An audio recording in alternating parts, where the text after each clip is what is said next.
All right, so get ready because today we are going to unlock some seriously good wine pairings for your turkey dinner. And we're not just talking about Thanksgiving here. Anytime turkey's the star, this is what you need. We're diving deep into the handy guide to wine and turkey pairing from WineMaps. It was just published last week, and let me tell you, it's like the ultimate cheat sheet. And you know what? It actually busts some myths I had about what wines really work best with turkey. Yeah, turkey can be a little tricky when it comes to wine. You know, it's so lean and mild. The wine really needs to kind of be the bridge between the bird and all those delicious side dishes, right? But at the same time, you don't want to completely overpower the turkey flavor. Exactly. And then this guide had me raising an eyebrow at a few of the suggestions, but then it clicked. Like, oh, I get why this works. Let's start with white wines. Riesling. Now, I always thought Riesling should be crisp and dry, right? Mm-hmm. But they recommend off-dry, meaning there's like a touch of sweetness. Yeah. I was kind of stumped for a second, I'll be honest. Mm. Yeah, it seems a little counterintuitive at first. But that little bit of sweetness in an off-dry Riesling, it's like a secret weapon. It balances out the natural acidity of the wine, and then it creates this really nice harmony with fruit-forward sides, like cranberry sauce. Think of it like a dance between the sweet and the tart happening on your palate. Okay, yeah, that makes sense. So it's not about making the whole meal sweet, it's about that balance you mentioned. So what about something a little more adventurous? You're ready for Gewürztraminer. You ready for this? You're going to have lychee, rose petals, ginger. It's almost like a perfume in a glass. Wow, okay, that sounds intense. And that goes with turkey. Beautifully, especially if you've got, say, a herb-roasted turkey and some savory sides. It's like each sip brings out another layer of aroma, both from the wine and the food. You've got me intrigued, I gotta say. Yeah. But let's be real. Some people just want a classic, something they know is gonna work. For sure. Sauvignon Blanc is always a winner. You've got that crispness, that zest. It's like a knife cutting through the richness of like a creamy sauce or some buttery mashed potatoes. All those vibrant notes like grapefruit and grassy herbs, they just wake up your taste buds. And then, of course, there's Chardonnay. But the guide specifically recommends oaked Chardonnay. Why is that so important? So that oak aging, it adds this whole other dimension. Think buttery, vanilla-like hints, almost like you've got a little bit of dessert baked right into the wine. Now pair that with roasted turkey, especially if you have bread-based stuffing, and you've got this amazing symphony of flavors going on. You know how I get those complex flavors when you brown food? The Maillard reaction, it's kind of like that, but in your glass. So it's not just about what the wine tastes like by itself, it's how it transforms the entire experience of the meal, right? Exactly. Each element, the wine, the turkey, the sides, they all enhance each other. All right, so we've covered a range of white wines, from light and sweet to crisp and rich. Let's move on to reds. I feel like there's so much mystery around which reds actually work best with turkey. There really is. But this guide, it debunks some myths right away. Let's start with Pinot Noir. It's always a top contender, and for good reason. It's all about subtlety. Yeah, Pinot Noir always seems so elegant to me, like it belongs at a fancy dinner party. Right. But that elegance, it's not just for show. Pinot Noir is light-bodied with delicate fruit flavors, and then it has these earthy undertones that complement turkey perfectly. And here's the key. Tannins, you know, those drying sensations you get in some red wines. Pinot Noir has really gentle tannins, so it won't overpower the delicate turkey meat.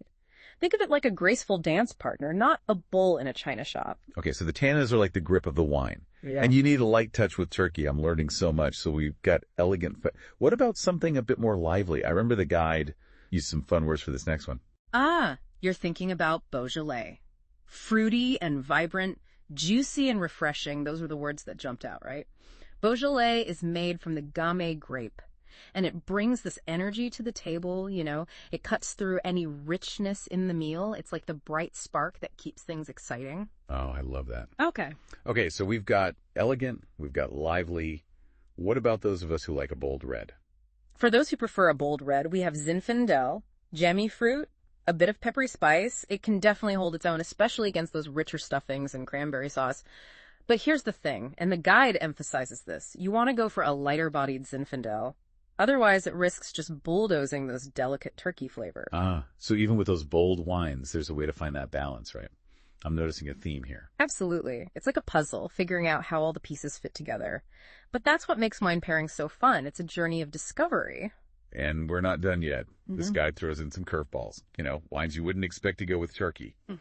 But somehow, they just work.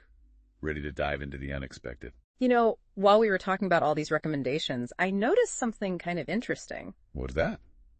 Well, the guide, it focuses a lot on the main course and the sides, which makes sense, but it totally skips dessert. You're right. It's true. We were talking about pumpkin pie and pecan pie earlier. Mm-hmm. But there's no mention of dessert wines at all. Nope, not a single one.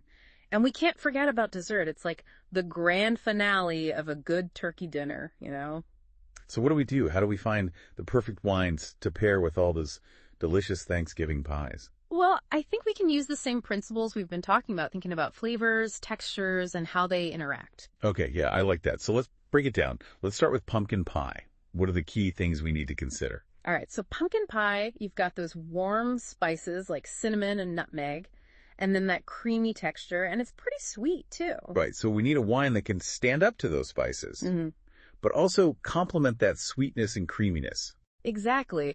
For pumpkin pie, I'd probably lean towards a wine with some similar flavor profiles. Something like a late harvest Riesling. With those notes of honey and apricot, it'd be lovely. Ooh, yes.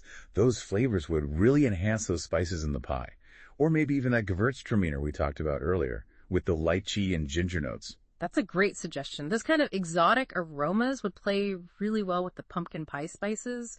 And if you're feeling adventurous, you could even try a tawny port. My tawny port. That's a fortified wine, right? I've heard of it, but I've never really understood what it was. It is. Port is a Portuguese wine. And tawny port, it has this gorgeous amber color. And it has this rich, nutty flavor. Hints of caramel and dried fruit. It's almost like having a little taste of pecan pie right in the glass. Which, speaking of, would also work amazingly with actual pecan pie. Oh, wow. I'm already taking notes. Okay, but let's stick with pecan pie for a minute. What makes it different from pumpkin pie in terms of wine pairing? Well, pecan pie has that much more intense, nutty, buttery richness, and it's usually even sweeter than pumpkin pie. Ah, so we need something with a little more oomph to stand up to those flavors. You got it. For pecan pie, I would recommend an off-dry Amontillado sherry. Sherry. Now that's what I wouldn't have thought of. I know, right? It seems a bit unexpected. But Amontillado sherry has this incredible complexity. It's got notes of toasted nuts, dried fruit, and then this touch of salinity that cuts through the sweetness of the pie. It's a total game changer. Okay, you've officially blown my mind. Sherry and pecan pie. Who knew? But what about people who, maybe aren't ready to go that bold with their dessert wine? If you're looking for something a little lighter and more approachable, a Moscato d'Asti would also work well with pecan pie. It's a slightly sparkling Italian wine. It's got these delicate floral and honeyed notes. It's sweet, but not cloying, so it won't overpower the dessert. So we've got options for everyone. From the adventurous sherry lover to those who prefer something light and bubbly.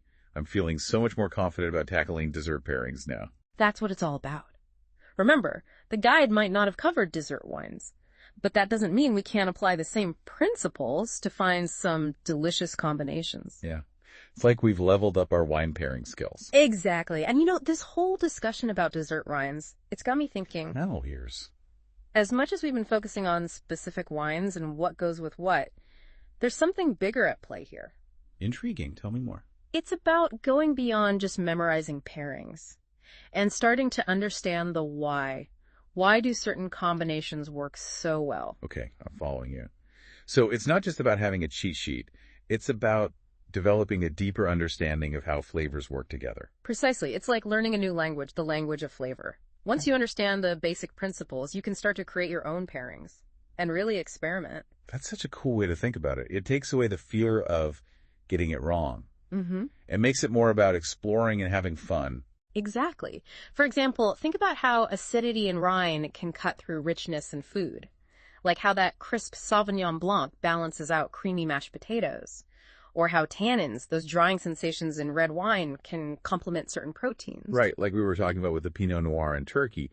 The gentle tannins in the wine don't overpower the delicate meat. Exactly. And then there's how sweetness and spice play off each other. That's why those off-dry Rieslings work so well with cranberry sauce. It's all about finding that balance and harmony. Whoa, I'm starting to see how all these pieces fit together. It's like a whole new world of flavor possibilities has opened up. And that's the beauty of it. Once you start to understand these basic principles, you can apply them to any meal, any cuisine. It's like you said, it's a journey of discovery. Yeah. And we've only just scratched the surface. Wow, this has been a serious eye-opener. I went from, okay, white wine with turkey, red wine with beef, to actually understand WHY certain wines just make a meal sing, It really is like anything else. The more you understand the how and the why, the more fun it gets.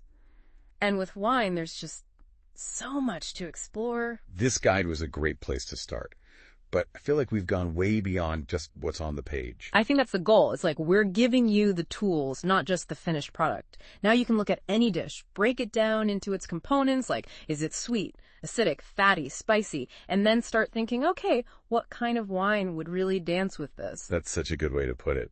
Like, no more fear of the wine aisle, right? I gotta say, though, with some of those pairings in the guide, I was skeptical at first, like rosé with Toki. Rosé is kind of an underappreciated hero. It's got that refreshing acidity and often some really lovely berry fruit notes. Yeah. So it can actually handle a wider range of dishes than people think. It's that perfect bridge between white and red. Super versatile. And then sparkling wine. I mean, bubbles are always fun, but they're actually a great pairing choice, too. Oh, absolutely. Think of the bubbles as these tiny little palate cleansers. They just refresh you with each sip, so you can really savor every bite of food, whether it's champagne, prosecco, cava, all those sparkling wines bring something special to the table. Okay, so we've busted some myths, learned the lingo. We even got adventurous with those dessert pairings.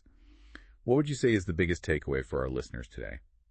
I'd say it's that there's no right or wrong when it comes to enjoying wine. This guide is a great starting point, but the real joy comes from experimenting and finding what you love. Yeah, I think we've all had that experience where someone's like, oh, you can't have that wine with that food. Yeah. It's so limiting. Exactly. Rules are meant to be broken, especially when it comes to taste.